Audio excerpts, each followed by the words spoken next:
Sydney Street and Bell Boulevard, it's been the site of Reid's Dairy for decades. The Quickert family came to Canada in 1951, and Reid's Dairy has been part of this foundation of this city for more than a century, if you can believe it. They've got the Toonie Tornadoes, the ice cream, the shakes, everything that just makes you think it's time for summer. Today, on Oh That's Good, Stephen Quickert, the owner of Reid's Dairy, is going to go in and teach me everything that there is to become a master ice cream connoisseur. Let's head inside.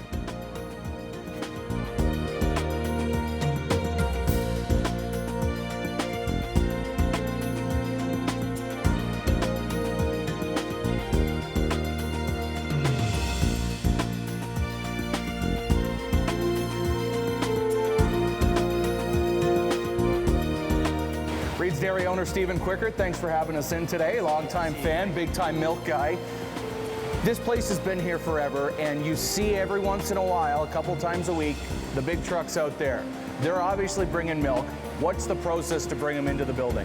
All right, so a tank load of milk is about 30 to 35,000 liters, and we receive many of those in a day. You see the trucks all the time backing in and out of the receiving bays here.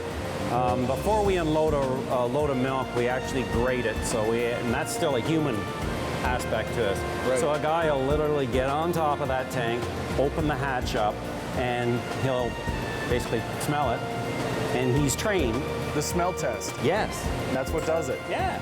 So what happens? You can tell some of the defects that you might have in a load of raw milk. What could be an issue? It could be like an animal odor or not clean. There's a whole bunch of, now it's been years for me, I took the course, but right. They know how to sort of diagnose a load of milk, and if it's a nice clean smell, it'll then go through some lab tests and we'll receive it into one of our 4 silos here in the receiving bay. So there's almost a scientific process that has to go into it before it comes into us. It is standardized, the process, absolutely. So you said there's tens of thousands of liters come in. Where do we go from dumping them here to getting them to the shelf? Okay, so everything gets it's raw milk at this point. So this is post-pasteurization. We have to segregate this area, so it all gets put here and pumped into the main plant. Can we go check it out? So we see this first container here, obviously fresh water being pumped in from the municipal source. How important is water to the process, and what's it used for?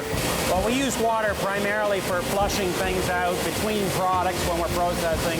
We also use it as an ingredient in some of our juices and things like that. It's a minor ingredient in some of our mixes that we produce as well. But water is mainly used for cleaning.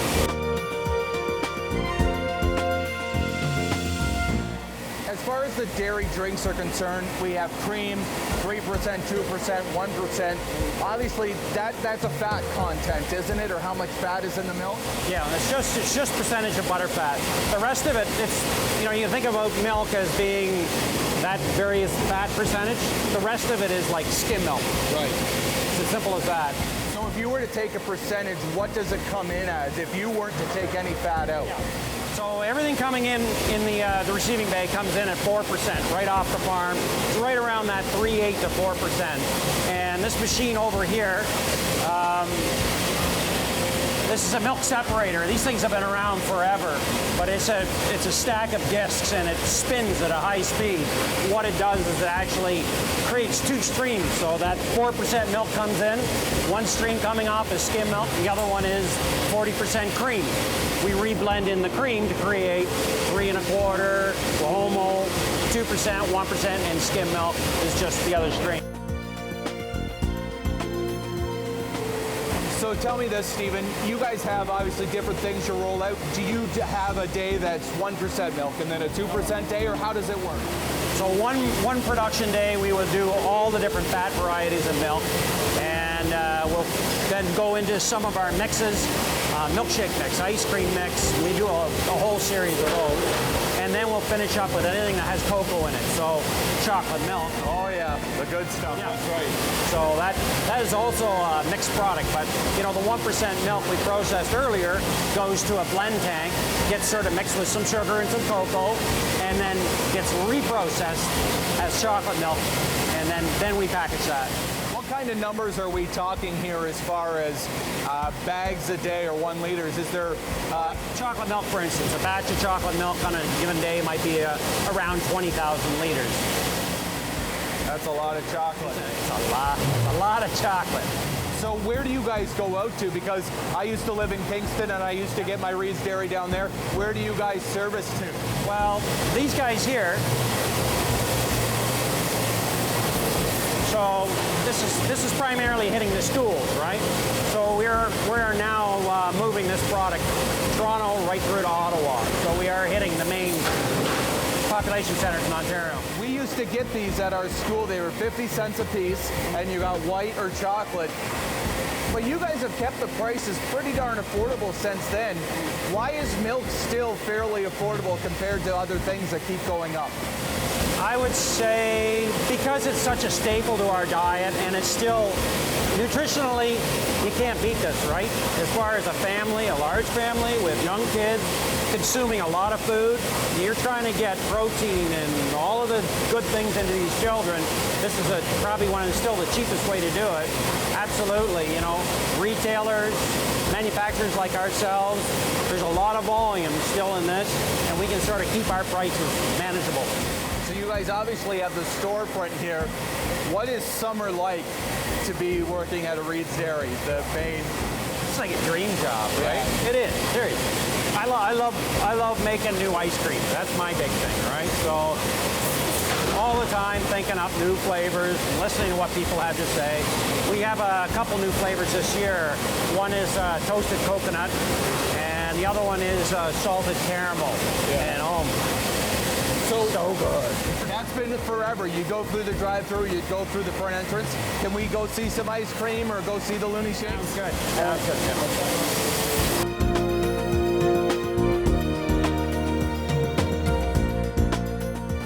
Back with Stephen, we're actually behind the counters now, and this is where all the magic, all the tasty stuff happens. There's a row of machines here. Run it down for me, all the stuff that you can make out of these contraptions here. All right, so we've got basically 2 different types of machines. A shake machine where we do all of our Looney Shakes, and we have a soft serve machine. So you look around the store, and I mean, we've got a ton of stuff. We've got cheeses here, we've got eggs, we've got almost a mini grocery store as far as it's concerned. You've got cakes, which you're now doing in-house. Unbelievable cakes. It really goes back to the Looney Shake, especially at summertime, doesn't it? See, we're actually getting them made. We're in the way of them right now.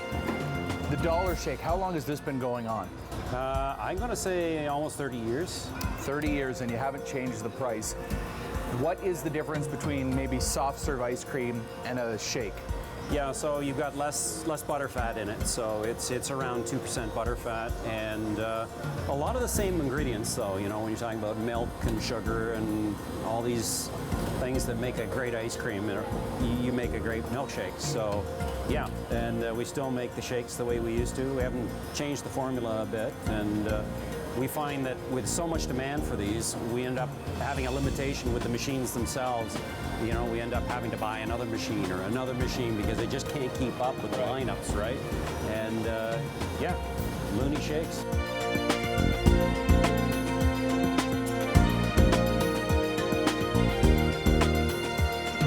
So you've got the hard ice cream, you've got the soft ice cream. Does it start like this and finish soft, or how does that work? Okay, yeah. No, we process a separate product. It's the mixes that supply these machines.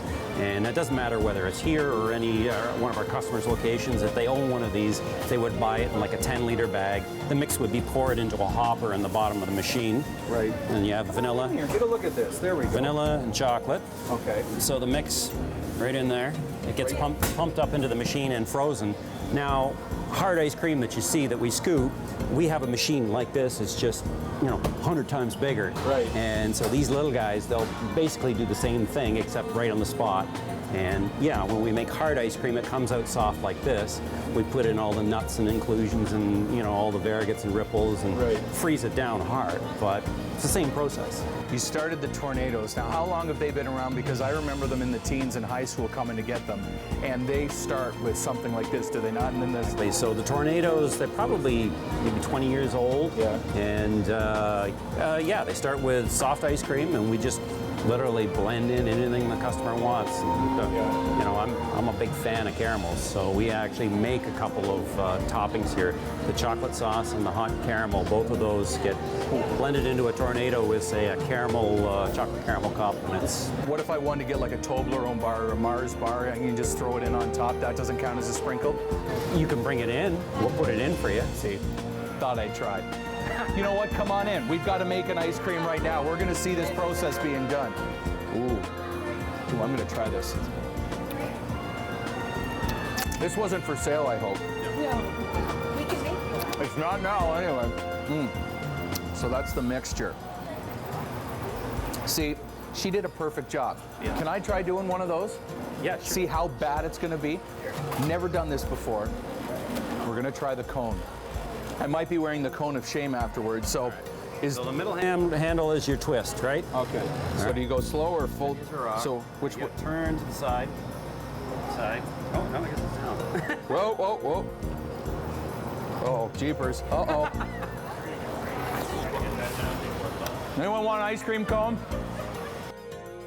Okay, so this is the hard ice cream, Stephen, and we've got the ever-famous waffle cone. The nice thing, you can get twice as much in these things, and then that's a treat in itself. So what's the kind we should make? Is there a most popular? Is there a personal favorite in this thing? Well, I like the salted caramel. It's new this year, and it's man, it's good. It's very sweet, but it's excellent. So I'll get you one of these. Okay. See, you're just trying to give me a brain headache. I've already had just looking at this ice cream. So salted caramel. So it comes from Reid's dairy milk. You add your own products in, and then you get the result here. That's why you have the 2-hour lines in the summer. So this is salted caramel, the brand new flavor. Oh, that's good. It's good. The key ingredient is milk.